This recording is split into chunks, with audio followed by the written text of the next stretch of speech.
back for another breakout session. This is breakout session number 27, and I'm calling this Staying at Home on Easy Street. Okay, so I want to say hi to all the members out there of the Guitar League around the country that could be watching today. And I would hope everybody's doing well.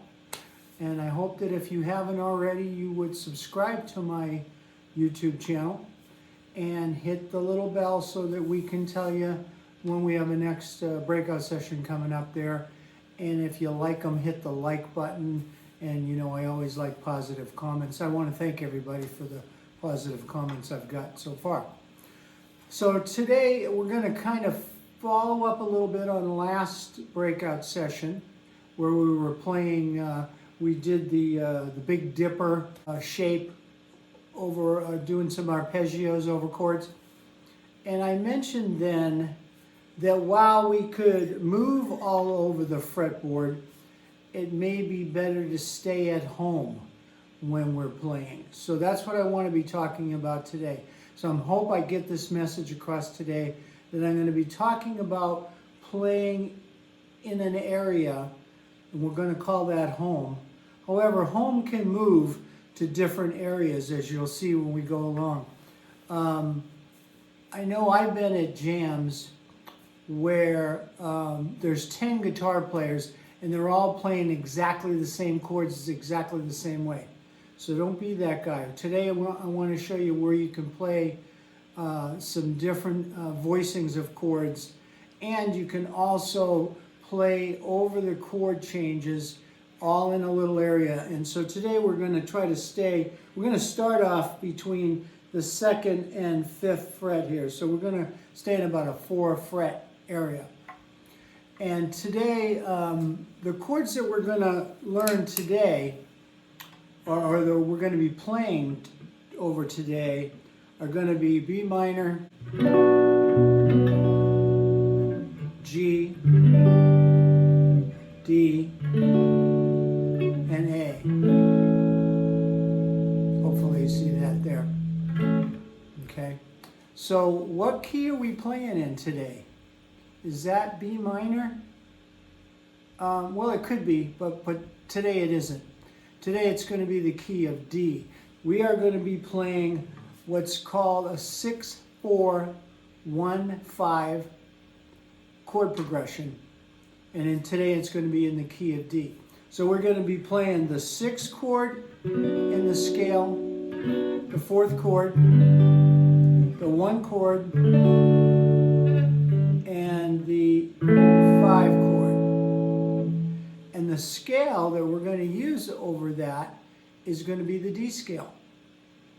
And the reason that works, we could call this B minor, but it's a little more confusing when we're trying to think about what we're going to play over that progression if we start thinking in minor thinking. But if we think in major thinking, we use a major scale over the top of that progression, it's going to sound perfect. And the reason that works is the 1 chord, which in this case is the D, and the B minor is the relative minor to D major. D major, relative minor, B minor. And so that in this 6-4-1-5 progression, the 1 is always going to be the scale that we're going to use. And you'll see how that works out as we go along. So, so as I mentioned, the D scale is the scale we're going to use today. So the D scale is, the notes are D, E, F sharp, G, A, B, and C sharp. So as we go along, you'll see why that has, you know, makes a lot of sense here. So let's do the notes in a B minor triad and see what they are. They're a B, D, F sharp, B minor. And when we go to the G, we got a G, B, D. When we go to the D chord, we get a D, F sharp, and A. And when we go to the A chord, we have a E, A, C sharp. So you'll notice that all of those notes in those chords are in the D major scale. That's why this works. Okay? So the triads, so when somebody's playing those big cowboy chords, what did I say? We're B minor, G, D, and A. When somebody's playing those big cowboy chords, we can be playing a B minor here, a G here, a D, and an A. And we could play the arpeggios over those chord changes. So we could play the B arpeggio and the G arpeggio. And then from the Big Dipper, we could play the D arpeggio to the A arpeggio.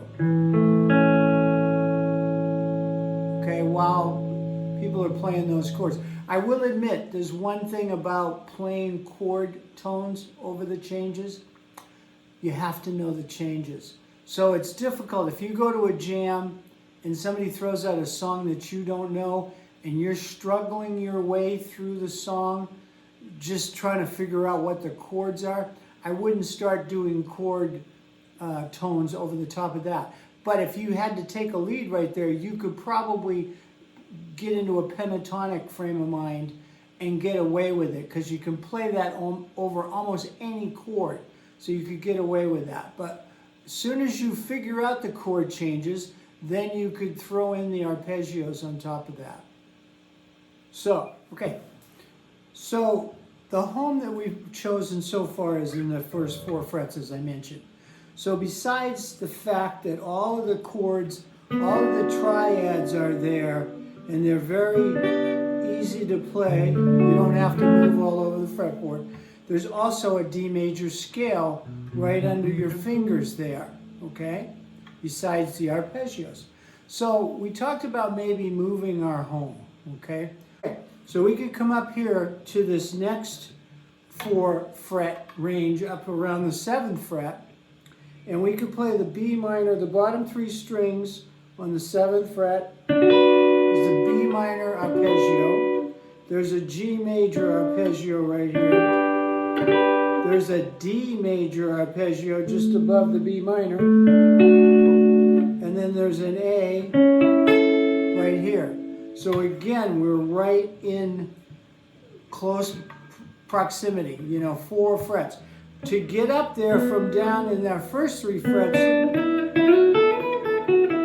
there's the triangle rectangle that I talked about, pentatonic, D major, B minor, right there, that can take you up to the next home base, and you can be playing those chords there while the rest of the band is playing the big chords.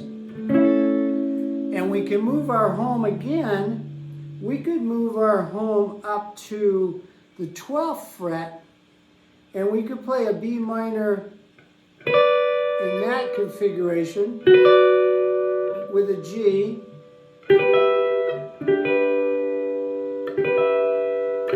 with a D, and an A. And again, underneath your fingers in both of those areas, there are major, D major scale is down here.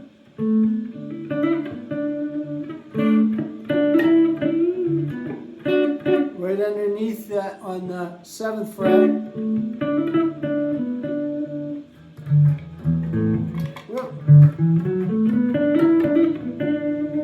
And then up on the 12th, by the 12th fret, 10 and 12th fret, you got the rest of a D major pentatonic scale right up there you could use. So you can move the home, but the point is you don't have to be jumping all over the fretboard to go from one end to the other, you can stay in one end, and then you can, as I guess what you do, you know, if you were in a jam, so you start off down in the first 4 frets at a jam, a guitar jam, not in a jam, okay? You're at a jam, and they're playing those chords, and you're using the triads that we talked about, and the arpeggios, and you're down there in this home frame. And then we keep going. Now we're like jamming with the Allman Brothers, so this song keeps going. Then you could move it to a whole other area, you know, and now it's even going further. You're with the Grateful Dead or something, jamming all night. You could come up into another area, you know, so that's probably when you'd want to move that around. As the song extends and extends, you can go to different areas. Okay, so then also, obviously, all this is movable. So let's say that we were going to do something, a 6-4-1-5 in C. Okay? So you would come up to the 5th fret, and you could play an A minor. You could play your F. You could play a C. And you could play a G. So this is all movable in keys as well as many places within a key. Okay, it all kind of comes back to that cage system secretly, but so it's movable, and you're not playing the same fingering that everybody else is. So we talk about this in a video that I call Plays Nice with Others. I'll put a link about that. But that's about playing different voicings of chords different than what your bandmates are playing. So play nice with others. So hopefully I'm making some sense out of this today, that you can play something different than the rest of the band members. You can stay in a home base, and it's not difficult to do. You don't have to move very far to do it. And it's not a big strain on you to do those things. And then you can move them again, and you can move it again and really look like you know what you're doing. So you just need to practice that a little bit. And it's a 6-4-1-5, 64-15 chord progression. So now when we say we're going to stay at home, we know our address now is 6415 Easy Street in Carefree, Arizona. I always wanted to say that. I live in Carefree, Arizona on Easy Street. So, okay, so hopefully this is another not too crazy one, and that you're going to get something out of this. And we'll see you in the next video on down the line. Talk to you later. Bye.